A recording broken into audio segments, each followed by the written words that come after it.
검색 요정입니다. 오늘은 캐노니컬 태그에 대해서 얘기를 해보고자 합니다. 캐노니컬 태그 얘기를 하면 알터네이트 태그랑 리다이렉트까지 같이 얘기가 나올 텐데요. 어차피 영상을 보시는 분들이 개발 현업에 계신 분들보다는 SEO에 대한 기본 개념을 잡고자 하는 그런 분들이 많으실 거기 때문에 간단하게만 알아보겠습니다. 캐노니컬 태그란 어떤 거냐면, 제가 검색 요정이라는 이름으로 유튜브를 하고 있지만 제 원래 이름도 있을 거 아닙니까? 이 둘의 관계를 검색 엔진에게 알려주는 겁니다. 이 둘은 똑같은 사람이야, 두 명이 아니야 라는 것을 알려주는 역할을 하는 것이 캐노니컬 태그입니다. 웹사이트에서 똑같은 건데 나뉘인 것처럼 보인다 라는 게 어떤 상황이냐면, 같은 내용을 다루고 있거나 유사한 내용인데 URL이 다른 경우입니다.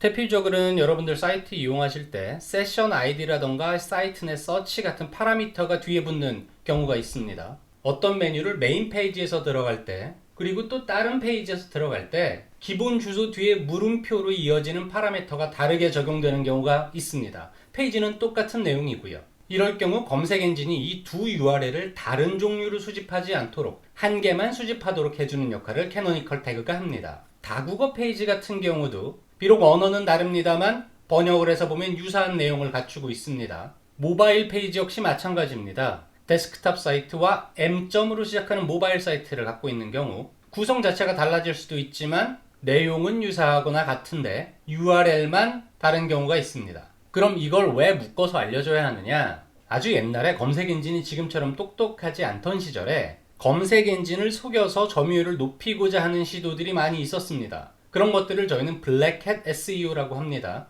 블랙햇 SEO는 여러 기법들이 있는데요. 대표적인 것 중에 하나가 복제 컨텐츠라는 기법입니다. 동일한 내용의 컨텐츠를 많이 만들어서 어떤 키워드를 검색했을 때 우리가 생산한 똑같은 내용들이 검색 상위를 점유하게 만드는 것입니다. 같은 도메인 내에 여러 컨텐츠를 뿌리기도 하고요. 도메인을 여러 개 만들어서 점유율을 높이기도 했습니다. 하지만 사용자에게는 1위부터 10위까지가 다 똑같은 내용이다 절대로 도움이 되지 않습니다. 사용자에게 도움이 되지 않는다. 검색 엔진이 싫어한다.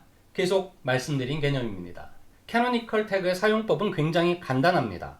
별명에 캐노니컬이라는 태그를 달고 제 본명을 적어주면 되는 겁니다. 얘는 본래 이름은 이거야 라는 것입니다. 기본 URL이 있고 똑같은 URL인데 세션 아이디에 따라서 파라미터 URL이 잡혔습니다. 같은 페이지입니다. 이럴 경우 그냥 소스 내에 기본이 되는 URL을 캐노니컬로 적어주시면 됩니다. 그러면 이 URL에 파라미터가 붙어 있다고 해도 검색 엔진은 캐노니컬로 지정된 대표 URL만 가져갈 것입니다. 모바일의 캐노니컬 적용도 그렇게 어렵진 않습니다. 보통 우리가 메인이 되는 웹사이트 도메인은 M.이 아니라 www.으로 시작되는 데스크탑의 도메인, 그리고 데스크탑의 URL을 검색 엔진이라던가 프로모션을 할 때 메인으로 사용을 합니다. 자, 메인이 데스크탑이고 모바일 주소는 대체입니다. 그러면 모바일 페이지에 캐노니컬로 데스크탑의 주소를 써줍니다. 얘 원래 이름은 데스크탑이야. 원래 URL은 데스크탑이야. 그러니까 넌 이 페이지를 보더라도 데스크탑에 있는 주소를 수집해가 라고 알려주는 겁니다. 그리고 데스크탑 페이지에서는 내 별명은 저거야. 난 이렇게도 불려. 라는 것을 알려줍니다. 그때 alternate 태그를 씁니다. 데스크탑 페이지에는 alternate 태그와 모바일 주소를 써주고요. 모바일 페이지에는 캐노니컬 태그와 데스크탑 URL을 써줍니다. 종종 보면 검색을 했을 때 모바일 사이트만 나오는 경우가 있습니다. 그런 경우는 캐노니컬과 alternate를 정확하게 사용해주지 않았기 때문입니다.